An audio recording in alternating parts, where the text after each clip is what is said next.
Maurice Kamto ne sera pas président au Cameroun. Ça, il ne faut même pas se tromper. Ah bon? Je ne sais pas dans votre truc. Maurice Kamto ne sera pas président. Mes frères Bamileke sont taxés d'être les majoritaires en Occident et être dans la plupart des cas ceux qui ourdissent le boycott des artistes camerounais qui auraient chanté dans les célébrations des membres du RDPC. Écoutez bien, le Cameroun n'est pas né hier. Je souhaite que les chefs de communauté Bamileke et que les pontes du régime qui sont des Bamileke tiennent des discours clairs à ceux de leurs enfants qui se comportent de la sorte. Le risque, c'est que vous tribalisiez tous les autres Camerounais. Il faut bien écouter ça. Les Camerounais risquent d'avoir l'impression que vous, une certaine partie des Bamileke, voudrez imposer au Cameroun une manière de faire et de voir. Je vous dis donc que si cette impression s'installe, déjà, première révélation que je vous fais, Maurice Kamto ne sera pas président au Cameroun. Ça, il ne faut même pas se tromper. Ah bon? Je ne sais pas dans votre truc. Maurice Kamto ne sera pas président. Comme ça va donc durer, c'est-à-dire qu'on a au moins encore, pas de Maurice Kamto sur 14 ans au moins, ce serait donc pas bien qu'on s'installe tous dans une telle logique. Mais quand un média produit, tous les médias font passer, ce que vous ne savez pas, même les télés que vous croyez être des télés des Bamileke sont financées par les Zémono ou les Bétiens. Les télés que vous dites là, c'est qu'on vous dise la vérité. Il n'y a pas une seule télé qui ne bénéficie pas du régime, il n'y en a pas. Que si quelqu'un vous ment, je vois soit un idée répondre, s'il répond, je lui dis. Je lui donne même la date. Ils bénéficient tous. Donc ne nous trompons pas.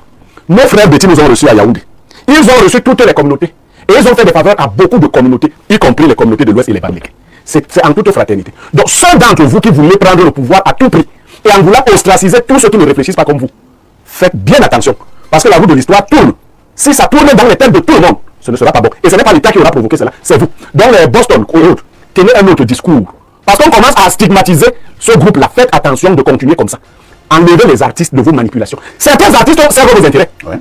Vous avez même réussi à transformer certains en loque humaine. En influenceur. Non, en loque humaine. Comme Longuet. Vous n'avez fait qu'un garçon comme Longuet ne sait plus ce qu'il doit faire. Il ne sait plus ce qu'il doit faire. Parce que vous allez lui donner 2000 euros. Et il parle ici comme ça, il demande pardon ici. Il parle là-bas. Vous l'avez transformé en Tintin, en Zinzin. Vous avez récupéré un artiste petit comme Valsero, qui est aussi dans son game. Il fait aussi son game parce que Valsero est un garçon intelligent. Il ne peut pas me dire le contraire, c'est un garçon intelligent. Vous avez pris certains journalistes qui sont obligés d'insulter leurs frères de communauté sur les plateaux et qui n'ont pas le droit d'insulter une communauté adverse. Cette façon de faire, ne pensez pas que... Arrêtons ça, nous tous, très tôt. Moi, quand je parle, les Bassas disent que je tire sur les Bassas parce que je n'ai pas appris un Cameroun qui était un Cameroun de tribalisme, de tribu. J'ai appris à être quelqu'un de correct. Très bien. Donc, voilà Belkatobi. Boycottez Belkatobi. Moi, c'est ce que je vous dis. Boycottez. On verra si ma parole ne s'entend pas. Boycottez Belkatobi. Parce que quand vous voyez ces gens qui font ces gens de boycott-là, la plupart viennent d'une certaine communauté que je ne veux pas citer ici, pour ne pas commettre d'avoir stigmatisé une certaine communauté. Et on a dit à ces gens-là, essayez avec les nordistes, vous allez voir. Ah bon? Ben oui, quand même. Pas dans les non. C'est-à-dire que les nordistes ont cette particularité. Ils n'aiment pas beaucoup parler. Ils ont fait le choix. Ils ne discutent pas avec vous, c'est leur choix. Point barre. Donc, on leur a dit essayez avec les nordistes. Essayez avec les Bamouns. Ils n'ont pas essayé avec les nordistes. Ils ont essayé avec les Bamouns. Ils ont tenté ça avec les Bamouns, ils ont vu. Ils ont vu, ils sont passés. Ils se sont passés. Donc, les moins chers alors, ce sont les petits et les sauvages. Je ne sais pas pourquoi ils veulent se sauver de la farine, les tomates. Tu dis que essayez avec les nordistes. On leur a dit essayez avec les nordistes, vous allez voir. Ils ont tenté un peu avec les Bamouns. Quand le sultan. Ils ont vu la réaction. Oui, le jeune sultan était de l'autre côté. Oui, on les a saccagés. Depuis là, on n'a plus entendu parler. La réaction était violente. Oui, parce que nous, on a le monopole de la violence. Il y a des gens qui pensent que c'est eux seuls qui ont levé la violence. Non. Salut les amis, aujourd'hui on dit stop aux tracasseries pour envoyer de l'argent à nos proches en Afrique. Il suffit juste de télécharger l'application TapTapSend. Et lorsque vous téléchargez l'application TapTapSend, lors de votre premier envoi, utilisez mon code promo NOSABI. NOSABI, N-O-S-A-B-Y, tout en majuscule. Et lorsque vous utilisez mon code promo, vous bénéficiez de 5 € si vous résidez du côté de l'Europe. Et si vous résidez du côté des États-Unis ou du Canada, vous allez bénéficier de 10 $. Avec TapTapSend, même étant couché sur ton lit ou dans ton lieu de service, n'importe où, il suffit juste de sortir ton téléphone. En 2 minutes seulement, tu as déjà envoyé l'argent à tes gens en Afrique. Et tous les envois coûtent 2 € seulement. L'humain est essentiellement violent. Mais maintenant, la raison fait en sorte que l'humain rationalise. C'est-à-dire que la violence, même l'État utilise la violence. On dit à Sciences Po que l'État a le monopole de la violence légitime, mais l'État n'utilise pas toujours la violence. C'est la même chose avec l'humain. Donc, ces gens, je crois qu'il manque de culture politique. Il manque de ce qu'on appelle de la tolérance dans les sociétés de pluralité. Parce qu'on est libre. Si on est libre de supporter Maurice Kamto ou Kamal Libi, on est aussi libre de supporter Paul Biya si on veut. Donc, pour eux, c'est que leur problème, c'est Paul Biya. Leur problème, c'est l'ethnie Béti ou Boulouké au pouvoir. C'est ça le problème. Il faut aussi que leur ethnie arrive au pouvoir. Or, dans un contexte de démocratie, ça ne se fait pas. Très bien. Merci Yaya Bello. On passe la parole à Eric Achilkor. Eric Achilkor, vous qui êtes justement analyste sociopolitique, vous avez du pain sur la planche. Yaya l'a relevé tout à l'heure. C'est quoi cette intolérance lorsque nous sommes justement en démocratie? Est-ce que la démocratie, l'un des principes de la démocratie, ce n'est justement pas la pluralité des prises d'opposition? Alors, parfait. Ici, en réalité, c'est vous qui le dites parce que ce comportement qu'on a observé dans la sociopolitique, dans l'espace sociopolitique camerounais depuis les indépendances, est resté le même. Et on a pensé justement, en tout cas, ce qui gouvernent ont pensé que la démocratie pourrait résoudre ce problème parce que, voyez-vous, il y a justement une catégorie ou une communauté qui est essentiellement critique et qui se positionne souvent dans un ultranationalisme qui ne tolère pas ce qui est autour, les gens qui sont autour d'eux. Et ça date depuis les indépendances, sous l'ère ou sous le magistère du feu président Ahmadou Ahidjo. On a vu comment certaines communautés se sont comportées vis-à-vis du pouvoir de Yaoundé. Donc, quand le renouveau arrive, c'est les mêmes qui se disent, bon, voilà au moins un nouveau régime. Et donc, celui-là qui était un régime dictatorial qui a perpétré des actes de crimes contre l'humanité, comme cela, certains l'ont souvent si bien revendiqué. Donc, c'est un esprit incarné en ces gens-là. Et puis encore, c'est de la racaille qui a immigré, qui se retrouve en Occident. Que ce soit, vous parlez de la racaille. Je parle bien de la racaille. Je parle bien de la racaille. Des plongeurs. Je vous parle des plongeurs dans les restaurants qui n'ont pas pu avoir au Cameroun ce que nous on a eu, la grâce que nous avons eue dans les circonstances que nous avons eues au Cameroun. Le régime actuel, c'est pas l'un des meilleurs régimes. Face à ce régime, il faut continuer à se battre pour vivre et pour survivre. Et il n'y a pas de meilleure politique au monde pour dire que on peut s'insurger, on peut être de tel ou tel bord de politique, mais il faut accepter la diversité. Moi, j'ai regardé avec beaucoup d'attention cette émission de Belka Tobi. Belka Tobi, c'est quand même quelqu'un qui a construit, qui vient de nulle part et qui a construit son parcours. Il a d'ailleurs relevé. Il vient de nulle part. Mais ces gens-là doivent comprendre que oui, on peut venir de nulle part et s'en sortir. Je ne vois en rien dans quel sens le régime actuel a aidé Belka Tobi à s'en sortir. Le régime, en fait, il aide qui? Il n'aide pas les individus. Un État n'aide pas les individus, mais il aide l'ensemble de ses citoyens. Donc, c'est effectivement une communauté, quand je parle de communauté, ça veut dire ces immigrés de France qui se retrouvent dans un... C'est la France, ça? Non, en fait, c'est même américain. C'est le même genre. C'est la même catégorie de quelques-uns qui pensent pouvoir, n'est-ce pas, entraîner l'ensemble de l'opinion publique. Mais on l'a compris. Et on reste vigilant. Et regardez même... Et là, vous allez chuter. Et là, nous allons chuter. Même ici au Cameroun, vous voyez, et dès lors que vous soutenez le régime ou un membre, vous dites quelque chose de positif sur un membre du régime, on a l'impression que vous semblez accepter tout ce que ce régime fait de mal. Mais quand il s'agit des gens de ces mêmes communautés, c'est-à-dire, ça ne met personne au Parlement. Quand certains ont des médias, ils font appel aux autres pour saquer les autres. C'est-à-dire, j'ai mon média, j'appelle des gens, des spécialistes qui vont saquer parfait ici. Et nous, les autres communautés le font. Mais ces gens-là protègent les leurs. Il faut donc être capable de protéger, n'est-ce pas, l'ensemble des citoyens. C'est-à-dire qu'il y a le bon, il y a le mauvais partout. Ce qui nous intéresse, c'est le bien-être des individus et que chacun se batte comme tel a été le cas pour Belka Tobi, à qui je souhaite beaucoup de bonnes choses et qui est d'ailleurs un cas d'école. Cela devrait donc se taire à jamais pour dire que voilà, nous allons soutenir Belka Tobi. Ils ne sont pas les seuls Camerounais. Ils n'aiment pas le Cameroun mieux que tout le monde, mieux que tout le monde. Nous tous, nous l'aimons. Même ceux de l'opposition se battent parce qu'ils aiment le Cameroun. Mais cela doit être proportion gardée dans la mesure des valeurs démocratiques et citoyennes qui incarnent un État comme le nôtre. Alex Niamek, allons-nous construire un pays dans cet extrémisme? Allons-nous construire un pays dans cette intolérance? Est-ce que je ne suis pas libre de soutenir tel homme politique? Et maintenant, est-ce que l'autre n'est pas également libre de soutenir également son homme politique? Non, effectivement, c'est très important d'avoir la diversité. Moi, j'aimerais simplement essayer de demander en tant que quelqu'un aussi qui vit dans la diaspora, est-ce que leur problème exactement sur ce musicien, est-ce que c'est parce qu'il n'aime pas Info TV? Est-ce qu'il a dit quelque chose d'insultant à la diaspora? Ou alors, est-ce que ça a à voir avec la politique? Je crois qu'il fallait qu'on soit un peu plus précis là-dessus. Mais j'allais dire qu'en général, nous, quelqu'un comme moi, par exemple, et les gens avec qui je vis dans la diaspora, nous, quand on arrive là-bas, on trouve certaines frustrations. Numéro 1, on arrive dans des pays où on trouve que ce n'est pas ce qu'on croyait que c'était. Même moi qui vis aux États-Unis, quand j'arrive aux États-Unis, je ne crois pas nécessairement que c'était ce que je rêvais que ça allait être. Et donc, il y a cette frustration-là. Et puis, donc, vous avez quand même des opportunités. Vous êtes déjà arrivé quelque part, vous dites, ok, c'est un peu meilleur que d'où je viens, et donc je peux quand même faire quelque chose pour un jour rentrer au pays. Par exemple, pour moi, j'ai vécu aux États-Unis depuis 99, et à chaque fois que je viens au pays, c'est comme si c'était comme quelqu'un qui allait aux États-Unis. Pour moi, le pays, c'est les États-Unis parce que je reviens chez moi. Je suis content d'être chez moi, surtout après avoir vécu pendant longtemps. Et donc, vous avez cette frustration-là. Et l'autre frustration, c'est le fait que vous avez un pays qui n'évolue pas aussi rapidement que dans le pays dans lequel vous êtes. Et donc, vous vous dites, alors tout ça, c'est un peu difficile et tout. Et donc, le manque de patience, c'est ça qui fait en sorte que nous sommes frustrés de tout. Oh, j'ai tellement envie que ce gouvernement parte, il ne part jamais. Et oh, j'ai tellement envie d'évoluer au Cameroun parce que je souffre vraiment en Occident. Nous souffrons réellement. Et nous ne souffrons peut-être pas comme vous souffrez, mais nous souffrons de manque d'être à la maison. Alors moi je vais revenir à ce cas précis qui nous intéresse. C'est-à-dire que l'affaire des artistes, ils sont régulièrement boycottés du côté de l'extérieur parce qu'ils auraient soutenu le régime. C'est-à-dire, on a vu un artiste, ça me fait la worry, un artiste qui a été invité dans un meeting du RDPC. Lui, il allait chanter, comme eux me disent dans le jargon, il allait pointer. Parce qu'il a chanté dans un meeting du RDPC, ces Camerounais de la diaspora disent, tu ne feras plus jamais de concert ici à l'extérieur. Comment vous réagissez face à ce genre de cas? Oui, donc je trouve que c'est un peu trop extrême. Tout le monde ne voit pas les choses de la même manière. Moi-même, je dois dire que je suis un peu frustré par les choses, la manière dont les choses fonctionnent au Cameroun, mais ça ne veut pas dire que je ne peux pas prendre une position. Si un artiste, tout le monde a le droit et le Maintenant, à contrario, lorsque un artiste allait chanter à un meeting du MRC, il est bien accueilli, de l'autre côté de l'extérieur, personne ne le gêne. Oui. Ça suppose que nous tous nous sommes opposants et qu'on ne supporte pas le RDPC.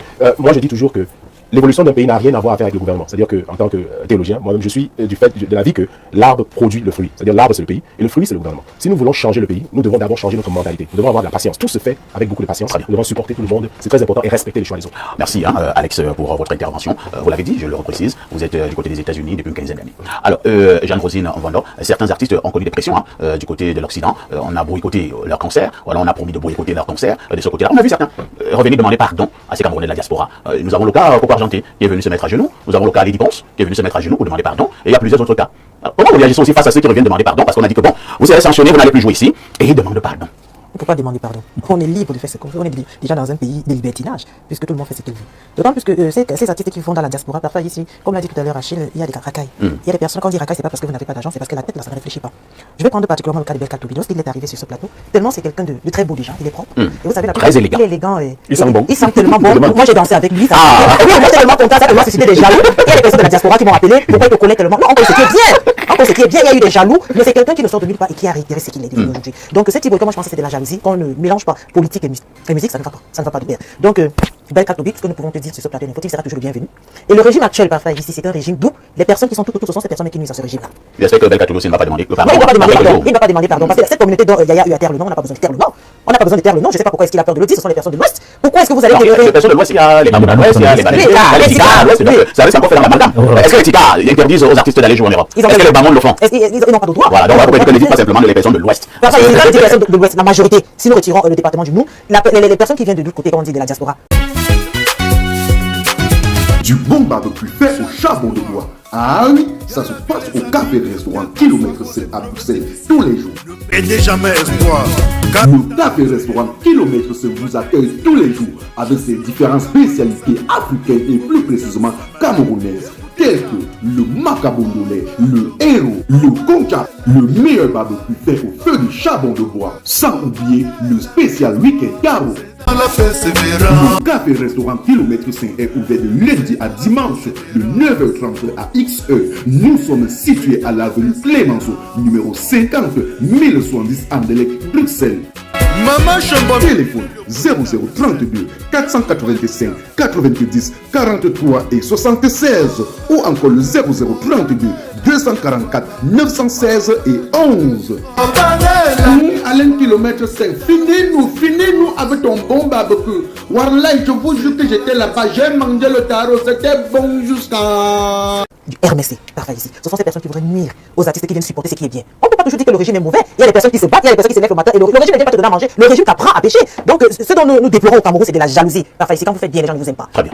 Alors, Merci. en quelques secondes, je vais dire que il faut travailler sur le plan de l'éducation politique et surtout idéologique. Est-ce que vous pensez même qu'en toute honnêteté, c'est un problème d'éducation politique? Vous pensez réellement? Attendez d'abord. Ou alors ces gens sont dans une logique qui est bien construite.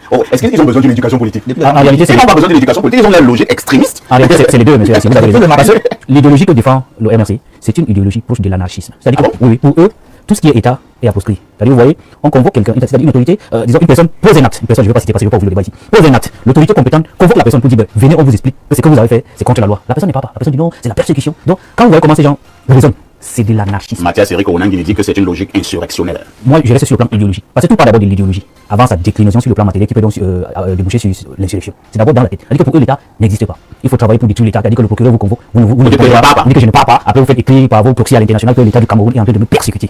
Ça, c'est de l'anarchie. C'est-à-dire que c'est une théorie qui appelle à la disparition de l'État. Maintenant, c'est la déclinaison donc de cette idéologie qui amène des gens à faire de l'amalgame. Parce qu'un artiste peut presser pour tout le monde. Moi, j'ai vu les artistes qui pressent pour dans les meetings du MRC. J'ai vu les artistes qui pressent dans les meetings du RDPC et même du PCLN. Normalement, ça ne devait pas poser de problème. L'artiste est là pour pointer. L'artiste est même apolitique, je peux me dire, il est apolitique. Parce que le fait d'aller prester chez quelqu'un, il vous paye. Il y a ce qu'on appelle, je ne sais pas le cacher, on vous paye. Même le gars qui allait prester chez ce boulot, on l'a payé. On avait revu comment l'argent circule, on a vu les photos. Donc, l'artiste ne vient pas pour faire de la philanthropie. L'artiste vient pour chercher de l'argent. C'est pourquoi je comprends que d'autres artistes aient demandé des excuses. Parce qu'il faut aussi dire que la diaspora, c'est une source de revenus importante. Et c'est une certaine communauté qui dicte la loi là-bas. C'est eux qui sont les managers, c'est eux qui sont les gestionnaires de concerts, et ainsi de suite. Donc, dès que vous êtes en porte-à-faux, il vous coupe les vifs. Et donc, c'est d'abord laisser mettre à genoux. Oui, vous savez, la diaspora camerounaise s'est constituée de façon traditionnelle, en tout cas sur une longue durée, essentiellement sur la communauté dont on est en train de parler. Parce que vous savez que la communauté dont non, laissez-nous. Je suis même sur quel plateau. La communauté là. La communauté dont on est en train de parler. Je ne vais pas citer le nom. Je ne vais pas connaître. On est en train de citer la communauté. À l'époque du premier régime, c'est-à-dire du régime d'Amadou, les gens ne s'expatriaient pas forcément pour des raisons économiques, mais c'était pour des raisons politiques. C'est des gens qui étaient anti-système ou bien des gens que le système a expulsés, qui sont allés donc s'établir à l'étranger. Donc il paraît donc que les gens de cette communauté, pour l'essentiel, étaient contre le premier régime. Et voilà comment ils se sont implantés dans la diaspora. C'est devenu donc une tradition. C'est-à-dire que ces gens sont toujours anti-système. Très bien. Merci Yaya Bello. Pierre Blériot Niamey, que nous parlons, nous pouvons sourire, nous pouvons en rire, mais la situation est plus que préoccupante. Comment comprendre que parce que quelqu'un a eu une position X, il est maintenant traité de tous les noms d'oiseaux et il est boycotté par une certaine diaspora en Europe? Jusqu'à quand cette manière de fonctionner va perdurer? Alors, quelqu'un n'a pas eu une position X. Un artiste a déjà des chansons. Quand on l'invite, il n'invente pas de nouvelles chansons. c'est les chansons qu'il chantait qu'il vient chanter. Quand il produit ses CD, parce qu'il faut d'abord voir la stupidité. Quand l'artiste produit ses CD, il ne les produit pas pour le RDPC, pour le MRC ou pour les Camerounais. Il les produit pour le monde. Salut les amis, aujourd'hui on dit stop aux tracasseries pour envoyer de l'argent à nos proches en Afrique. Il suffit juste de télécharger l'application TapTapSend. Et lorsque vous téléchargez l'application TapTapSend, lors de votre premier envoi, utilisez mon code promo NOSABI. NOSABI, N-O-S-A-B-Y, tout en majuscule. Et lorsque vous utilisez mon code promo, vous bénéficiez de 5 € si vous résidez du côté de l'Europe. Et si vous résidez du côté des États-Unis ou du Canada, vous allez bénéficier de 10 $. Avec TapTapSend, même étant couché sur ton lit ou dans ton lieu de service, n'importe où, il suffit juste de sortir ton téléphone. En 2 minutes seulement, tu as déjà envoyé l'argent à tes gens en Afrique. Et tous les envois coûtent 2 € seulement.